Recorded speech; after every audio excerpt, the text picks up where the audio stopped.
गोष्ट ऐकूया. गोष्टीचं नाव आहे बुडबुड घागरी. म्हणा तीन मित्र होते.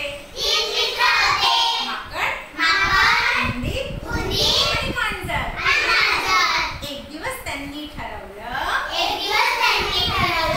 खीर बनवायची. माकडाने आणला रवा, उंदराने आणली साखर आणि मांजरीने आणलं दूध.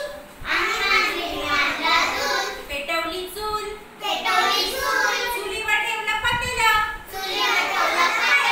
आणि सुंदर स्वादिष्ट खीर बनवली.